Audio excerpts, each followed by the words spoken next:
Hello guys, welcome back to my YouTube channel. അപ്പോൾ ഇന്നത്തെ video എന്ന് പറയുന്നത്, ഇന്ന് ഞാനിവിടെ ഊഞ്ഞാലാടിക്കൊണ്ടിരിക്കുമ്പോൾ എന്താണെന്നറിയോ, അടുക്കളയിൽ നിന്ന് നല്ല മണം വരുന്നുണ്ട് കേട്ടോ. എന്താണ് ഇന്നത്തെ ലഞ്ച് നമുക്കൊന്ന് നോക്കി നോക്കാം. നല്ല മണമാണ് വരുന്നത്. അപ്പോൾ നമുക്കൊന്ന് പോയി നോക്കി നോക്കാം.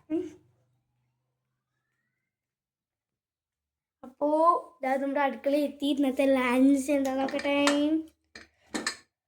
വാവ്, നല്ല വെജിറ്റബിൾ പുലാവ് എൻ്റെ മമ്മി ഉണ്ടാക്കിയിട്ടുണ്ട്. വാവ്, നല്ല സ്മെല്ലൊക്കെ വരുന്നുണ്ട്. എനിക്ക് നല്ല ഇഷ്ടമായി. അടുത്തത് എന്താണ് അതിൻ്റെ കൂടെ? വാവ്, നല്ല സൂപ്പർ സലാഡുണ്ട്. പിന്നെന്താണ്? വാവ്, കോളിഫ്ലവർ എൻ്റെ ഫേവറേറ്റ് ആണ്. എനിക്ക് കോളിഫ്ലവർ പറഞ്ഞാൽ ഭയങ്കര ഇഷ്ടമാണ് കേട്ടോ, കോളിഫ്ലവർ. അപ്പോൾ ഇന്നത്തെ വീഡിയോ ഇത്രയേ ഉള്ളൂ. അപ്പോൾ എല്ലാവർക്കും ഹാപ്പി സൺഡേ. ബൈ. അടുത്തൊരു പുതിയ വീഡിയോ ആയിട്ട് കാണാം. ബൈ.